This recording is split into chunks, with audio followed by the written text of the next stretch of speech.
board, boarding time around 8 a.m. Pero 5:30 andito na ako sa loob. Excited going to Bangkok. Solo po tayo ngayon, guys. Wala pa ang katao-tao. Ako pa lang unang nakarating dito. Hanap tayo ng eroplano, mayroon dito.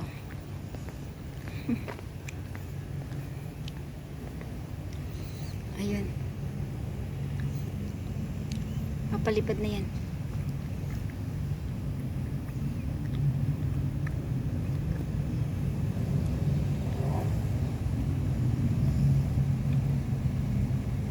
Lipad na! Lipad na siya.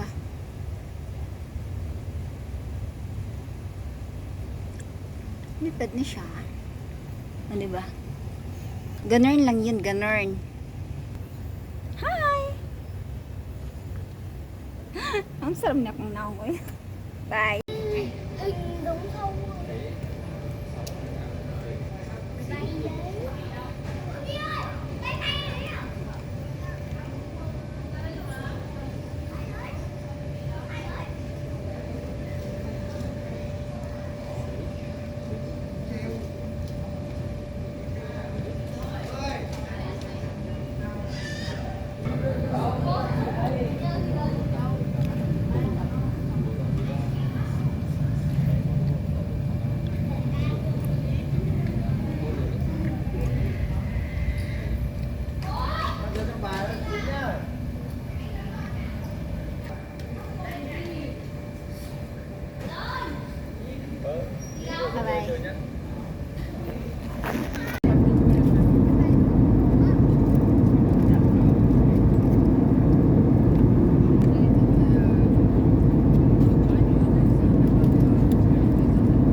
quý khách, chào mừng quý khách đến với sân bay quốc tế Suvarnabhumi, thủ đô Bangkok.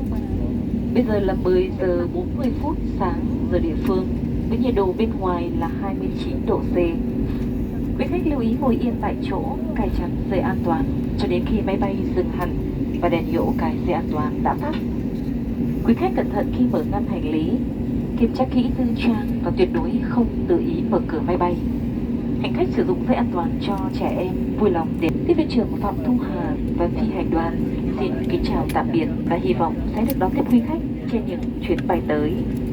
Xin trân trọng cảm ơn và kính chúc quý khách có những phút giây hạnh phúc và nhiều cơ hội trải nghiệm văn hóa Touchdown đặc sắc at tại Thailand thủ đô Airport, Bangkok. Bangkok Xin Airport. cảm ơn và kính chào tạm biệt.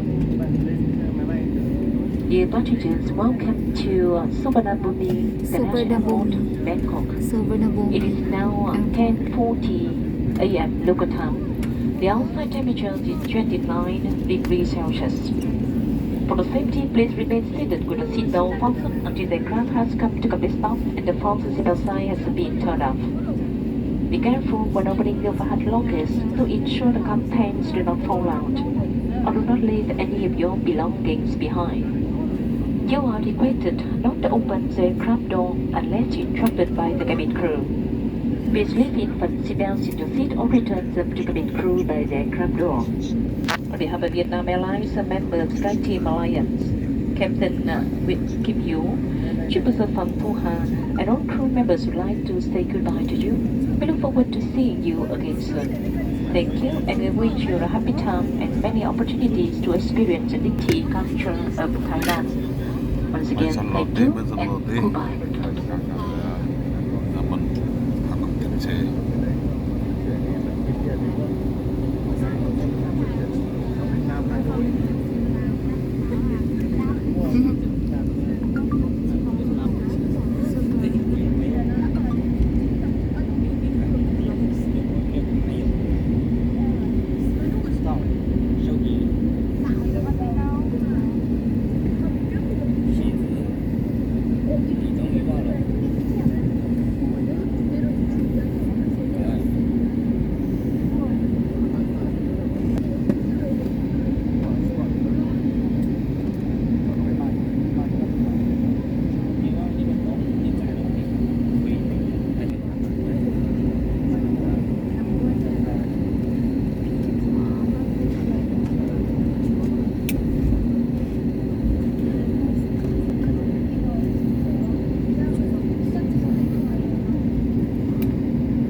Lori subslide contract.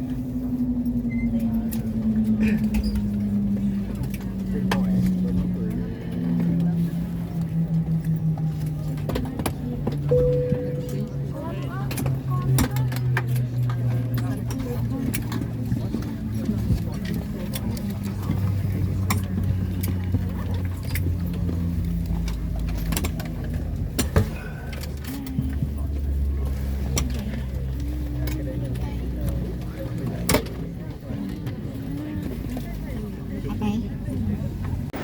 Diyan ako bumili ng SIM ko. Worth of 299 baht, Thailand baht. Ngayon, pupunta ako sa may sakayan ng bus. Sakayan daw ng bus sa level 1. Hanapin ko. Sabi dito sa dito sa Suvarnabhumi information. Ano yan? Maka-slide ba itong elevator nila? Escalator pala. Ano ba ito? Ito na yun. Nagpuna man itong ano ko tinutulak. Nagmamadali ata itong ano ko. Nagmamadali ata itong ano ko. Hinihila ako. Diba? Baha. Oh. Tinutulak ako ng ano ko. Diyan ka lang. Ano ba itong luggage na to? Sa level 1 daw. Dito daw yung Ah, yung anuhan ng bus papuntang Kausan Road. Doon ang doon yung ano ko, yung nagmamadali tong luggage ko. Aray. Level 1. Ito na yung level 1. Nandito daw yung sakayan ng bus papuntang Kausan Road. Mahanap ko nga yung bus na yun. 7. Gate 7. Gate 7 na to. Saan kaya ako bibili ng ticket?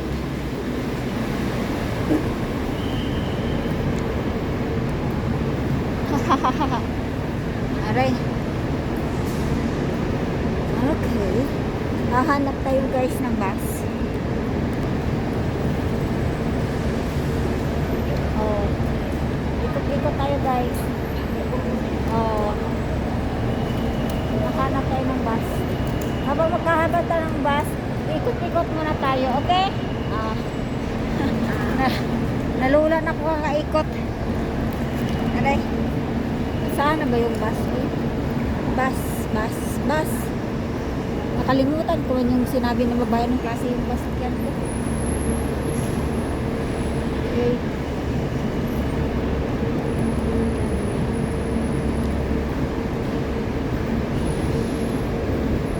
Ganito pala yung mga taxi dito. Hahaha.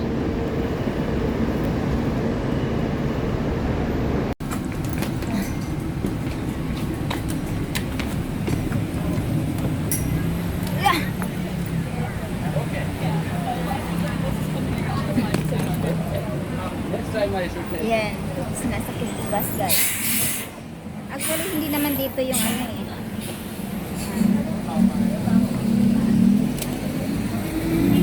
Lalakarin pa natin guys.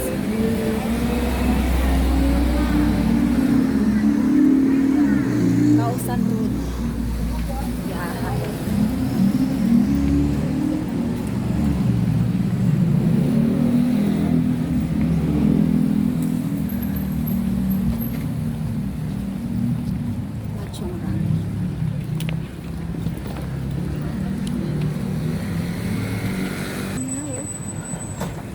Ang sarap.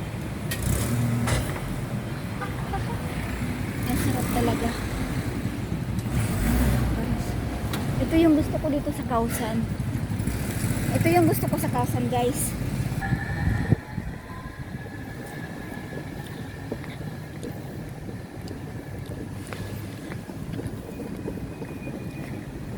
Doon ako banda binaba. Ano ba? Sa Chrome 3. Ano ba yan? Diyan ako banda binaba eh. Diyan. Diyan ako banda binaba. Diyan o. Ewan ko dyan eh. Hindi ko alam paano sabihin yan. Eh, meron din sila Burger King dito. Char!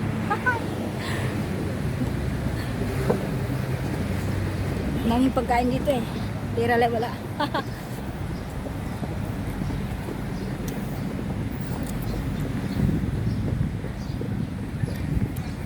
Malapit dito sa mga ganitong klase. Galing mo. Sakit ng mga paa ko. Sakit ng mga paa ko guys. Kung alam nyo lang. Kausan Road. O, diba? Yan.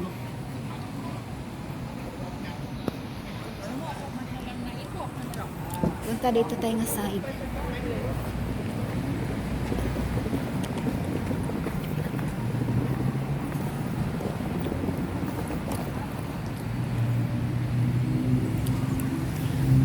Okay.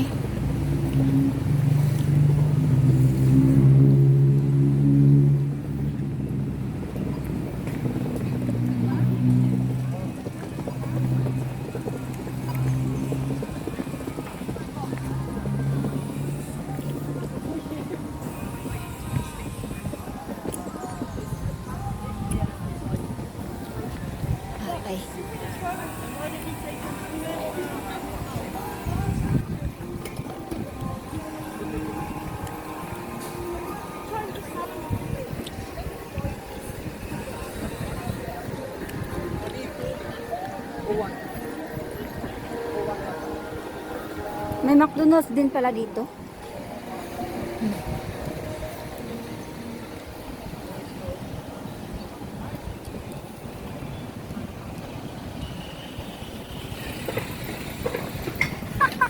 Sige pa!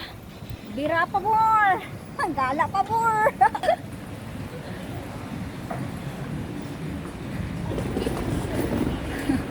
Sabi ko sa'yo eh. Ano meron dito? Hello McDonald's! Meron parang McDonald's dito eh. Wait, hanapin ko pa yung hotel ko. Saan ba banda yung hotel ko napunta?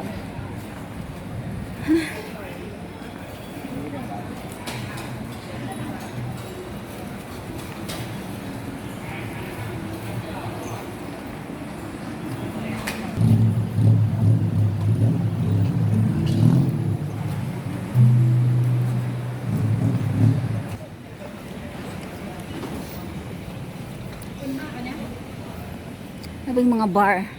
Yan. Mga ano dito guys. May mga diskuhan dito pag gabi. Enjoy dito pag gabi. Ito yung gusto ko. May enjoyment. Okay? Hindi boring. Hindi tayo mag-isip ng mga kung saan. Ang dami palang mga ano to. Tindang ano. Hala, may patato din pala sa dito.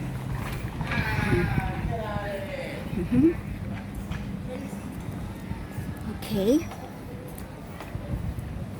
Ang pangit ng camera ko. Guys, dito na tayo sa hotel ko. Ito na yung hotel ko, guys.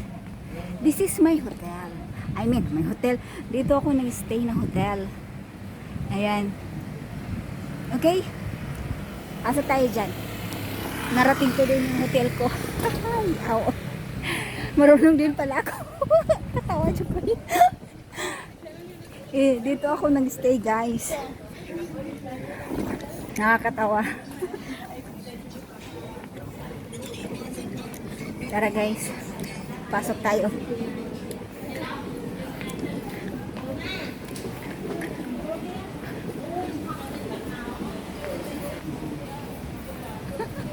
May mo talimon na. Kausan Palace. Ah, diba? Ang ganda. Ang ganda guys. Ayan.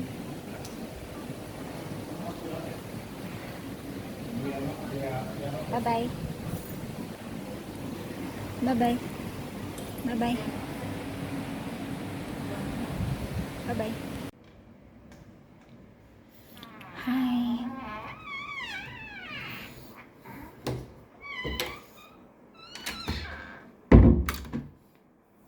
Ito yung card ko. Ito yung card ko sa room. Pagtanggalin ko yan, mawalan ako ng ilaw. Ayan.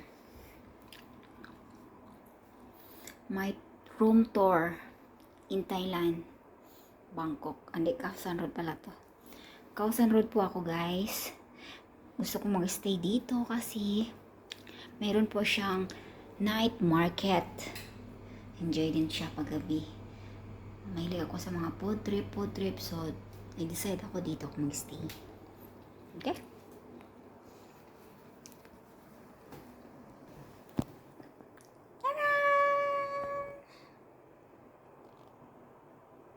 My stress reliever. Bye! Gala na po tayo ulit. Hi guys. Okay.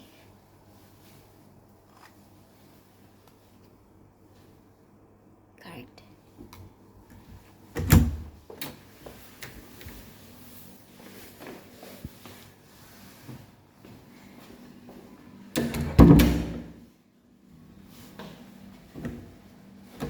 Let's go.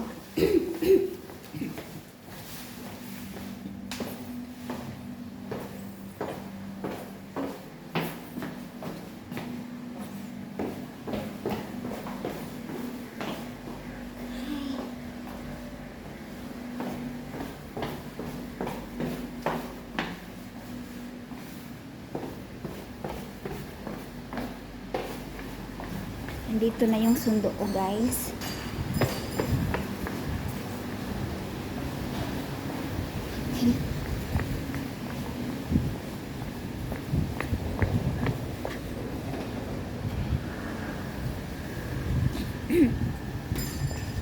Oo. Sana yung sundo ko.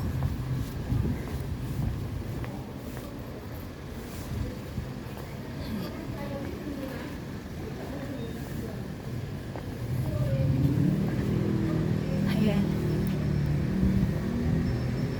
Diyan po ako nakatira. Dito po tayo sa sundo ko, guys.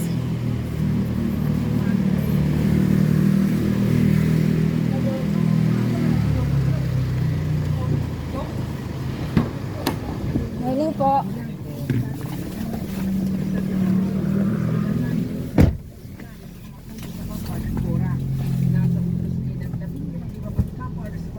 Sa reklamong qualified trafficking na bilang ilang business partner.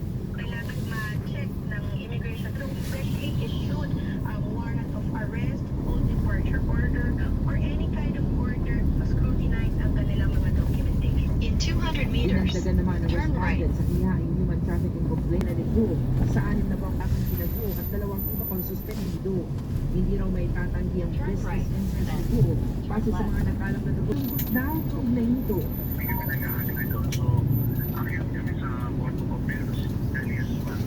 para sa GMA Integrated News sa Limanapon, natuto 24 oras.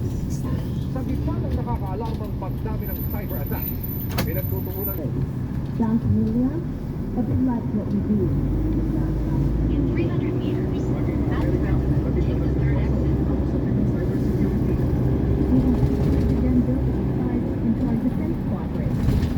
Last year's Bounty Time exercise included a cyber defense for the first time ever. Today, several component commands, combatant commands like the Indo-Pacific Command and Cyber Command have their own programs with the Philippines. para sa GMA Integrated News. Hindi na nakatutok, 24 oras.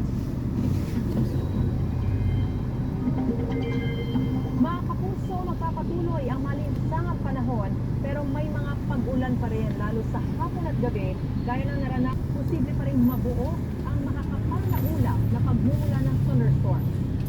Caraga at Davao Region. Pagsapit ng hapon at malawakan na all ng mga ulap na namamataan ngayon na nga nabasa pero sabi naman ng pag-asa, hindi ito inaasahan. the Chinese use tips and drops to attack. Now they're doing the same to the Philippines and justifying it to do. The Philippines, in defiance of China's warnings, insisted on trespassing on Rinay Reef in China's Nansha Islands. This is the direct cause of the incident. The Chinese Coast Guard at the scene has taken professional law enforcement measures with restraint, which aimed at stopping the illegal supply mission by the Philippine vessels, and no direct measures were taken against Philippine personnel. Maulan. They say they acted with restraint. Using knives and axes with restraint, what is excess? Where is the restraint? In boarding naval ships without permission and then wrecking and looting them. The Philippines says only pirates do this. And we couldn't agree.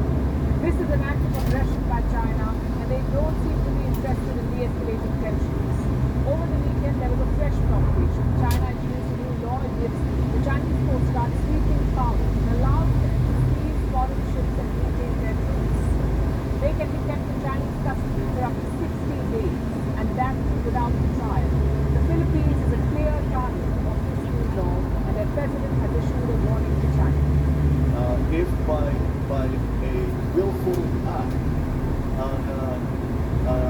a Filipino not only serviceman but even a Filipino citizen if one the Filipino citizen is killed by a willful act, that is, I think, very close to what we define as an act of war, and therefore we need to respond accordingly.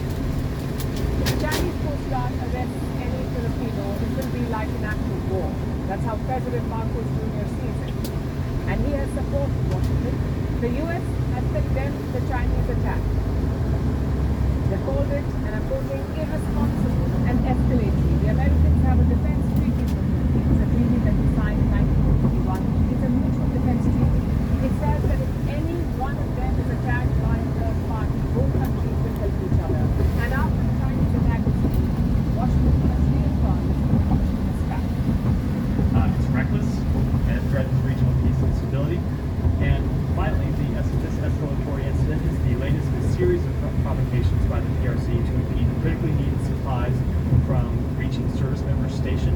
Sierra Madre, and those actions reflect consistent disregard for the safety of Filipino lives and for international law in the South China Sea.